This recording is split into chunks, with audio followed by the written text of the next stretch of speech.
রাজনৈতিক স্বার্থেই তারা আওয়ামী লীগকে তারা টিকিয়ে আনবে। যদি সেটাই হতো তাহলে যে ইউনূস ক্ষমতা থাকাকালীন তিনি একটা নির্বাহী ক্ষমতা বলে স্থগিত করলো আওয়ামী লীগ কার্যক্রম, বিএনপি এসে সেটা সংসদে আইন পাশ করলো। ইউনূসের আমলে যা মামলা ছিল, বিএনপির আমলে সেই মামলা আরো বাড়ছে এবং এবং বিএনপি শেখ হাসিনাকে ফেরত পাওয়ার জন্য যে চিঠি ভারতকে দিয়েছে, এই চিঠির ভাষা বিগত কোন ইউনূসের আমলে অত কঠিন ছিল না। তাহলে এবং বারে বারে বলতেছে বিএনপি যে আওয়ামী লীগের অবস্থান বাংলাদেশে আর হবে না, এই আজকেও সালাউদ্দিন সাহেব বলেছেন স্বরাষ্ট্রমন্ত্রী। তাহলে আপনি কোন সূত্রে বলতেছেন যে যে বিএনপি আওয়ামী লীগকে ফিরিয়ে আনবে? আপনার প্রশ্ন এখানেই শুভঙ্করের ফাঁকি, এখানেই দুর্বলতা, এখানেই ভয়, এখানেই ভীতি। কেন বললাম এই কথাটা? শুভঙ্করের ফাঁকি এখানেই কেন, আপনি তারা যে আইন পাশ করছে এটার অর্থ এই গণ অভ্যুত্থান যারা করছে তাদেরকে সম্মান জানানো, তাদেরকে শ্রদ্ধা করা এবং তাদের প্রতি তাদের এই যে জুলাই আন্দোলন, জুলাই চার্টার, এগুলাকে বিএনপি তো এক ধরনের মোকাবেলা করতে হবে, ম্যানেজ করতে হবে। এই ম্যানেজ করার একটা রাজনৈতিক কৌশল তার, যে আমরাও চাই আওয়ামী সরকারের বিচার হোক এবং তারা যাতে আসতে না পারে, তারা আসলে লাল ঘরে যাবে, ফাঁসিতে ঝুলতে হবে তাদেরকে। মানে এই যে কথাগুলো একই সুরে কথা বলছে, এগুলো রাজনৈতিক স্ট্যান্ড বাজ, এটা করতে হবে। এটা না করলে বিএনপি তো ছিটকে পড়বে এই রিং থেকে। যে গণ অভ্যুত্থান, পরবর্তী গণ অভ্যুত্থান যারা ঘটিয়েছে বা এই যে ছাত্ররা এই যে এই আবর্ত থেকে বিএনপি ছিটকে পড়বে। বিএনপি সেটা চাইবে না, বিএনপি সেটা চাইবে না, সেটা আদালতে যাবে। এবং আদালত যেহেতু দাবি করা হচ্ছে নিরপেক্ষভাবে রায় দিবে, নিরপেক্ষভাবে রায় দিলে সেখানে আওয়ামী লীগের পক্ষে, আওয়ামী লীগ দলীয়ভাবে আওয়ামী লীগের কার্যক্রম নিষিদ্ধ না হওয়ার বিপক্ষে রায় যাওয়ার সম্ভাবনা সবচাইতে বেশি হবে। কারণ উনি একটা কথা আমরা দেখিয়েন, বিএনপি বলে যে তারা তাদের অধিকার ফিরে পাবে কি পাবে না এটা আইনি বিষয়। কেন কথাটা বলে? এখন আইনের উপরে মানে বন্দুক রাখি তারা, এখন তারা নিজেরা দায়িত্ব নিতে চায় না, মনে রাখবেন। কিন্তু তারা এই আইন করার অর্থ হচ্ছে এটা আইনের বিষয়, আইনের বিষয় আইনে চলে গেছে। আইন তাদেরকে কখনোই রাজনৈতিক দল হিসেবে আওয়ামী লীগকে নিষিদ্ধ করতে পারে না, এমন কোনো এভিডেন্স পাবে না, কোনোভাবেই পাবে না। কিন্তু ব্যক্তির বিরুদ্ধে পাবে, ব্যক্তিকে নিষিদ্ধ করবে, ব্যক্তিকে জেল দিবে, ব্যক্তিকে ফাঁসি দিতে পারে। কিন্তু আওয়ামী লীগকে নিষিদ্ধ করার ক্ষেত্রে যখন আইনি প্রক্রিয়া যাবে তখন এটা আর টিকবে না। এটা বিএনপি, তারা তো রাজনৈতিক দল, এগুলো বুঝতে পেরেছে বলে এটা আইনের উপর ছেড়ে দিচ্ছে। না, শেখ হাসিনা তো জামাতকে নিষিদ্ধ করছিল, তাহলে আওয়ামী লীগকে নিষিদ্ধ করা যাবে না কেন?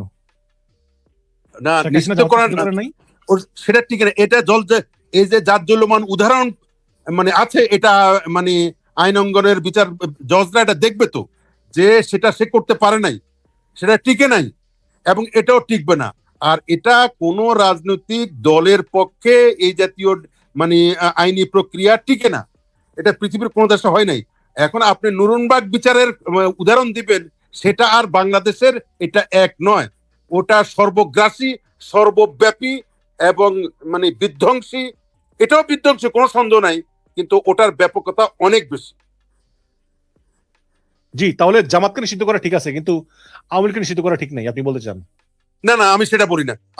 জামাতকে নিষিদ্ধ করা কোনোভাবেই ঠিক হয়নি, এটা তো সবাই বলে, এটা সবাই বলে। কোনোভাবে রাজনৈতিক দলকে নিষিদ্ধ করা কখনোই কোনো রাজনৈতিক সিদ্ধান্ত নয় এবং কোনো মানে সুচিন্তিত জাজমেন্ট নয়, সুচিন্তিত আপনার অ্যাকশন নয়।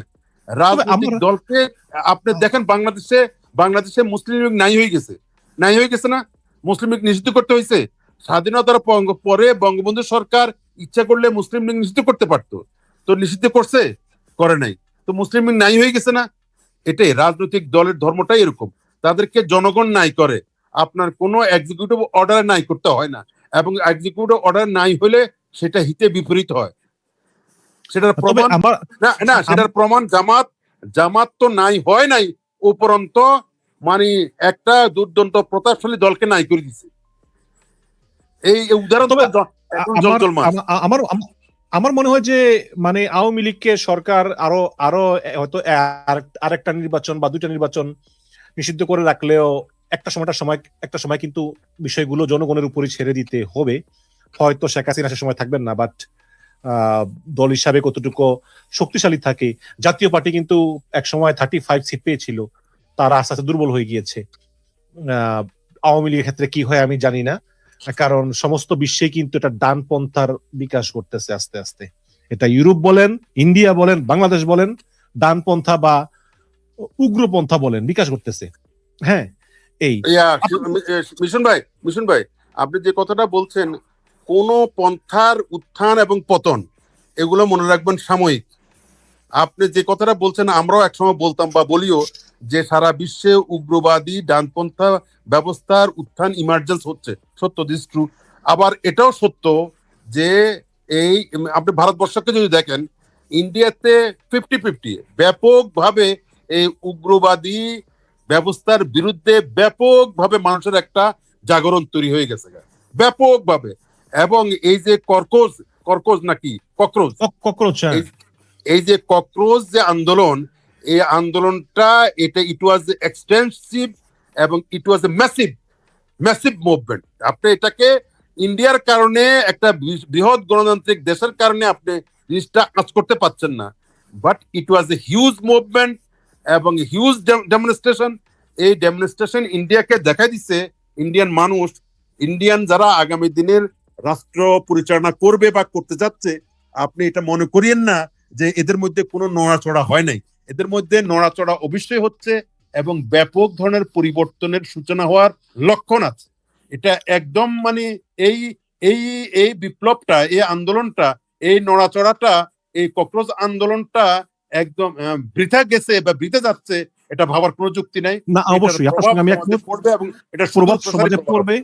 আপনার সঙ্গে কথা বলতে গেলে আসলে সময় কখন যায় টেরি পাওয়া যায় না। আমরা গুরুত্বপূর্ণ একটা বিষয় আলোচনা করে শেষ করব। সেটা হচ্ছে যে ভারত বাংলাদেশ সম্পর্ক এখন সামনে দিয়ে কি হবে। আমি একটা বিষয় আপনাকে বলি, সেটা হচ্ছে যে আমি বাংলাদেশি, আমি ভালো হই খারাপ হই, আপনি রাজনীতিবিদ, আপনি তো আমার অভিভাবক, তাই না? সজীব ওয়াজেদ জয় তিনি প্রেস কনফারেন্সে ভারত সরকারকে বলতেছেন বাংলাদেশে হস্তক্ষেপ করার জন্য। বাংলাদেশের মানুষ জঙ্গি, বাংলাদেশ পাকিস্তান হয়ে গিয়েছে, বাংলাদেশে Al Qaeda, ISS, Hizbut Tahrir, Ansarullah Bangla, আল শরিকিয়া, হিন্দাল, তালেবান, তাহরিকি তালেবান সব আছে। কাজী ভারতকে অনতি বিলম্বে হস্তক্ষেপ করা উচিত বাংলাদেশে। সে কি আসলে এটা বলতে পারে? না, এটা স্বাভাবিকভাবে যদি আপনি বলেন, এটা বলতে পারে না। এটা দায়িত্বশীল রাজনৈতিক না দায়িত্বশীল রাজনৈতিক উচ্চারণ। ওনার উচ্চারণ তো, উনি যখন 5ই আগস্টের পরে ওনার মা চলে গেল পালায়, উনি ওই দিনে বলছে যে আমার মা আর রাজনীতি করবে না। তো ওনার অনেক দৈন্যদশা, রাজনৈতিক বালখিল্যতা আমরা বিভিন্ন সময় লক্ষ্য করেছি। এটা আমি খুব একটা তো ওনার দেখবেন উনি কালকে আরেক ধরনের ব্যাখ্যা দিবে।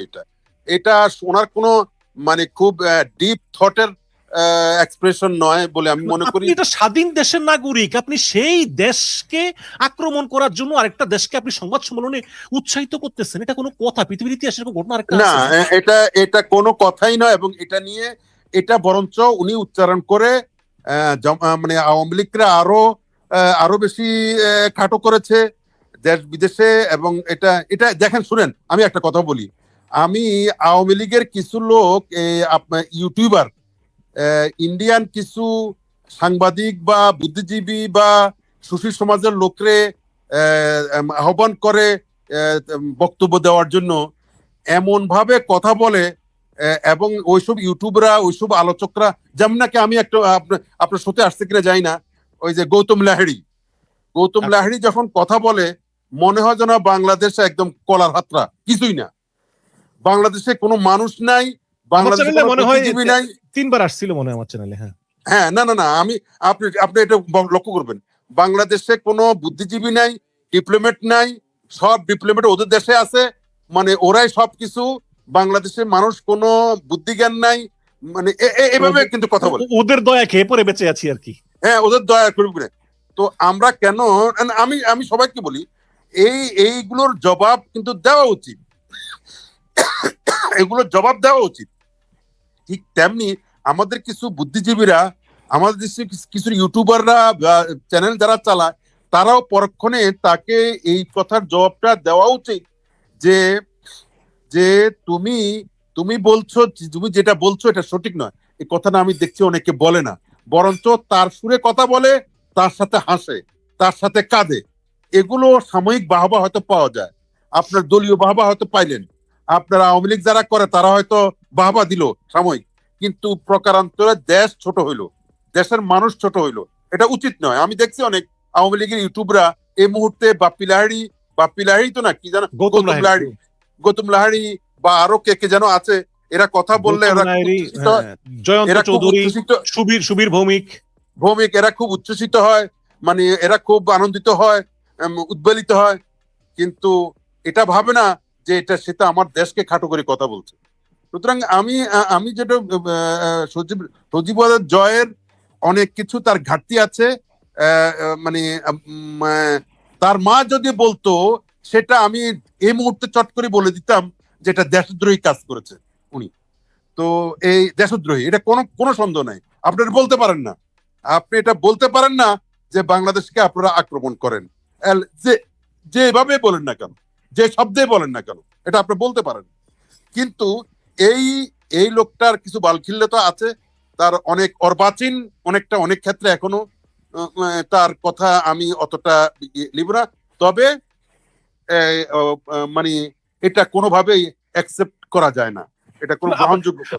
আপনি দেখেন যে আপনি একজন সাংবাদিক কথা বললেন, আরো অনেকে আছে তারা সবসময় বাংলাদেশকে তুচ্ছ তাচ্ছিল্য করে কথা বলে, আমাদেরকে মুসলমানদেরকে আক্রমণ করে কথা বলে, এবং এইসব লোকগুলোর সঙ্গে আওয়ামী লীগের আবার ভালো সম্পর্ক এবং আওয়ামী লীগের কাছে সাহায্য চায়। আপনি কি আসলেই মনে করেন যে 15 বছর ধরে যে জঙ্গি কার্ড আওয়ামী লীগ খেলেছে, সেই একই জঙ্গি কার্ড, একই চিন্তা ভাবনা, এবং এই ভারতের যেই লোকগুলো চরম বাংলাদেশ বিদ্বেষী, ভারতের সেই হিন্দু বুদ্ধিজীবীদেরকে উস্কানি দিয়ে আওয়ামী লীগ কি আসলে বাংলাদেশে রাজনীতি করতে পারবে? ওইরকম ফিল তৈরি হবে, নাকি আসলে আওয়ামী লীগ ওই ভারতের একটা রাজনৈতিক দল হিসাবেই মানুষ দেখতেছে? না, ওইটা রাজনৈতিক দল, মানে আপনি ধরুন আপনি যেটা বলছেন চূড়ান্ত বিচারে, একদম চূড়ান্ত বিচারে দিনের, মানে আলটিমেটলি জঙ্গি কার্ডটাও যারা ক্ষমতা যায় তারাও খেলে। বিএনপি এখন খেলতেছে, চমৎকার করে খেলতেছে জঙ্গি কার্ড, যে যেমন নাকি জামাতকে নিয়ে এবং দক্ষিণপন্থী লড়গুলোর উত্থানকে কেন্দ্র করে, যেমন এরা তো এক ধরনের বিএনপি তো এক ধরনের ডিসকমফোর্ট ফিল করতেছে, এক ধরনের অস্বস্তি, তাদের অস্থিরতা, চাঞ্চল্য তো এদের ভিতরে আছে। এটাকে তারা জঙ্গি হিসেবে নিতে, এটা একটা কমন ফেনোমেনা, এটা একটা পলিটিক্যাল রেটরিক হয়ে গেছে, এটা অনেকটা এটার গুরুত্ব হারিয়ে গেছে, এটা এত বেশি বহুল ব্যবহৃত হয়েছে, আওয়ামী লীগ এটারে ফসাই ফেলাইছে। ঠিক আছে, তো বিএনপিও সেটা কখনো কখনো এই কার্ড খেলতে চায়, এটা ক্ষমতাসীনটা এটা খেলতে দেন, এটা কোনো গুরুত্বপূর্ণ বিষয় না। গুরুত্বপূর্ণ বিষয় হচ্ছে বাংলাদেশের মানুষ যদি দক্ষিণপন্থী দলগুলোকে আলিঙ্গন করে ক্ষমতা আনে, আপনি হু আর ইউ টু সে, আপনার বলার কি বলেন তো? এই দেশের মানুষ যদি ভোট দিয়া একদম স্পন্টেনিয়াস তাদের স্বতঃস্ফূর্ত মানে মতামতের মধ্য দিয়ে আপনার দক্ষিণপন্থী দলগুলোকে ক্ষমতায় আনে, বিশেষ করে জামাতকে ক্ষমতায় আনে, তাহলে আপনার আমার কি করার আছে? কিছুই করার নেই। মানুষ তো দেখবে, মানুষ দেখতে চায়, মানুষ দেখবে, এটাই গণতন্ত্র, এটাই নাইসিটি, গণতন্ত্রের সৌন্দর্য তো এটাই। আপনার আমার কিছু করার নেই। মানুষ তো, আমার তো মনে হয় না। যেমন শুভেন্দু মুখ্যমন্ত্রী হিসেবে না, পশ্চিমবঙ্গের এখন মসজিদের মাইকগুলো ছুটে নিতেছে, আজান দিতে দেয় না, নামাজ পড়তে দেয় না। হইতে পারে, এটার বিচার তো মানুষ করবে। মানুষ আবার এই যে লক্ষ্য করছে শুভেন্দুকে সাপোর্ট দিছে, আবার এই শুভেন্দুর এই কর্মকাণ্ডকে পছন্দ করছে না। আপনি 5 বছর তো দেখতে দেখতে চলে যাবে, কোনো অসুবিধা তো নাই। আপনি গণতন্ত্রকে ফাংশন করতে দিতে হবে, এটা হলো মূল কথা। আপনি গণতন্ত্রকে ফাংশন করতে দেন, গণতন্ত্র ফাংশন করলে দেখবেন বাই রোটেশন আসবে, একটা প্রক্রিয়া চালু হবে, এবং একটা সুন্দর একটা মানে কন্ট্রিবিউশন মানুষ দেখতে চাইবে, কার কি কন্ট্রিবিউশন। আপনি সেটা করতে না গিয়ে জুজুর ভয় দেখবেন, আপনি সেটা না করতে গিয়ে আপনি জঙ্গি ভয় দেখিয়ে, জঙ্গি আসলে আপনার সমস্যা কি? জঙ্গি আসলো, এক সেশন না হয় জঙ্গিরা দেশ চালাইলো, তাতে কি হইলো? এই আওয়ামী লীগ যে ভুলটা করছে, বিএনপিও একই ভুল পার দিচ্ছে। সোজা কথা, আমি শেষ কথা বলে আপনাকে শেষ করতেছি। বাংলাদেশে এই মুহূর্তে ট্রুথ অ্যান্ড রিকনসিলিয়েশন মানে ইনক্লুসিভ, এটা শুনাইতে কেউ বলবে আপনি জাতীয় পার্টি করেন, এলে আপনি এই কথাটা বলতেছেন, আমি বাদ দেন, এক সাইডে রাখেন জাতীয় পার্টি। বাংলাদেশে হিংসা, বিদ্বেষ, হানাহানি, মারামারিতে সময় ব্যয় করার সময় আর নাই। আপনি প্রতি 10 বছরে এক যুগ পর পরে গণ অভ্যুত্থান করবেন। গণ অভ্যুত্থানে ক্ষতি কিন্তু কার হয় বেশি জানেন তো? গণ অভ্যুত্থানে, গণ আন্দোলনে, গণসংগ্রামে, বিপ্লবে ক্ষতি হয় আপনার আমার, নিরীহ মানুষের, সাধারণ মানুষের, শ্রমজীবী মানুষের, কৃষকের, শ্রমিকের এবং দিন আনি দিন খায় তাদের, এদের ক্ষতি হয়। আপনার আমার নাহিদদের ক্ষতি হয় না, ওই ডাক্তার শফিকের ক্ষতি হয় না, তারপরে ওই যে আপনার মানে মির্জা ফখরুল ইসলাম আলমগীর, এদের ক্ষতি হবে না তো? এদের উন্নতি হবে, প্রমোশন হবে, মন্ত্রী হবে, এমপি হবে, কিন্তু ক্ষতি হচ্ছে সাধারণ মানুষের। সুতরাং সরকার পরিবর্তনে আল্লাহর ওয়াস্তে এখনকার আওয়াজ হওয়া উচিত, সরকার পরিবর্তনে আর ওই চরমপন্থায় যাওয়া উচিত নয়। যখনই দেখবেন আপনার পক্ষে মানুষ মানে আর নাই, তখন স্বেচ্ছায় আপনার পদত্যাগ করে নির্বাচন। আপনার ব্রিটেনে কি হচ্ছে? ব্রিটেনে এই স্টারমার সে 2 বছর 2.5 বছরের মাথায় নির্বাচন দিয়েছে। তার বাপের তালুক না তার, এটা ভাই ক্ষমতা তো তার বাপের তালুক না। আমরা বাপের তালুক মনে করি, আমরা নিজের সম্পদ মনে করি। আপনি ক্ষমতা যখন দেখছেন আপনার বিরুদ্ধে মানে জনগণ মানে চলে আসছে, আপনার প্রশাসন পছন্দ করছে না, আপনার নীতিমালাকে পছন্দ করছে না, আপনি ভালো ডেলিভারি করতে পারেন নাই, আপনি লিভ, আপনি ছেড়ে দেন, আপনি আরেকজনকে দেন। আপনি দিলে সে যদি না পারে আবার আপনি ঘুরে আসবেন। এই যে রোটেশন হচ্ছে, পজিটিভ রোটেশন, এটাই গণতন্ত্র।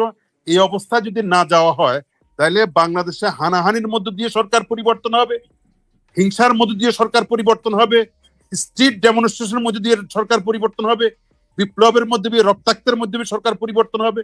সেটা কখনোই বাংলাদেশ নেশন বিল্ডিং এ, বাংলাদেশ এখন পর্যন্ত 56 বছরে, দেশের 56 বছরে নেশন বিল্ডিং এ মনোযোগ দিতে পারে নাই, শুধু কেবল রাজনৈতিক ভাঙা গড়ার মধ্যে মনোযোগ দিছে।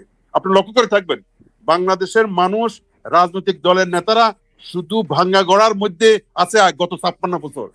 নেশন বিল্ডিং, জাতীয় বিল্ডিং, আমাদের ইকোনমি কেমন হবে, আমাদের অর্থনীতি, আমাদের ছেলে মেয়েদের লেখাপড়া কোথায় যাবে, কোথায় যাচ্ছে, আমাদের কৃষকরা এখনো পর্যন্ত, আমাদের কৃষক যে কৃষকটা একটা কৃষির যে কৃষিটা যে একটা শিল্প, সে মর্যাদা এখনো পায়নি।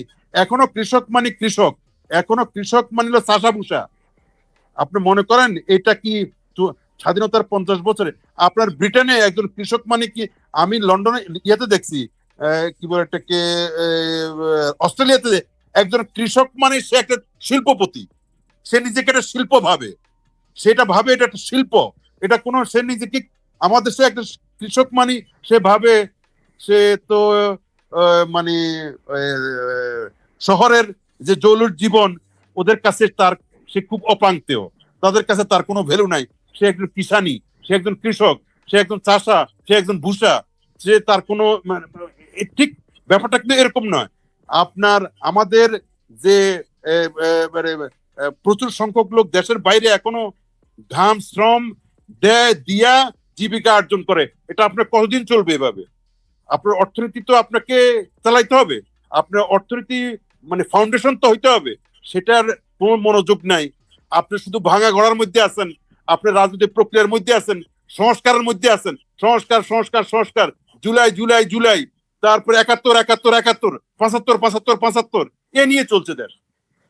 তো এগুলা নিয়ে করবেন না দেশ গড়বেন? এখন পর্যন্ত দেশ গড়াতে মনোযোগ দিতে পারছেন না আপনি, এটাই দুঃখের বিষয়, এটা দুর্ভাগ্যের বিষয়। জাতি এভাবে চলতে পারে না। আপনাকে দেশ মানে পলিসি ঠিক করে ভাঙা গড়ার মধ্যে দিয়ে নেশন বিল্ডিং এ মনোযোগ দিতে হবে। আমাদের সময় হয়েছে এখন নেশন বিল্ডিং এ মনোযোগ মনোযোগ দেওয়া, আত্মনিয়োগ করা, আমাদের মেধাকে, আমাদের তরুণ সমাজকে আপনি শুধু আপনার জ্বালা ও পোড়ার মধ্যে রাখছেন। আমাদের তরুণ সমাজকে আপনি শুধু কেবল সরকার হটানোর কাজে রাখছেন। আমাদের তরুণ সমাজকে আপনি শুধু কেবল মানে মানে রক্ত ঝরানোর কাজে রাখছেন।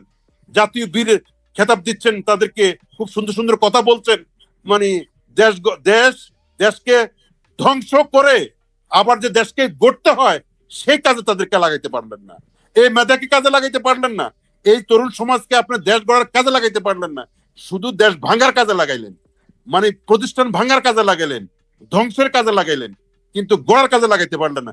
দুইটাই লাগাইতে হয়, ধ্বংস করার কাজে লাগাইতে হয় এবং দেশ গড়ার কাজে লাগাইতে হয়। আমরা শুধু ধ্বংস করার কাজে লাগাইছি, গড়ার কাজে লাগাইতে পারি নাই।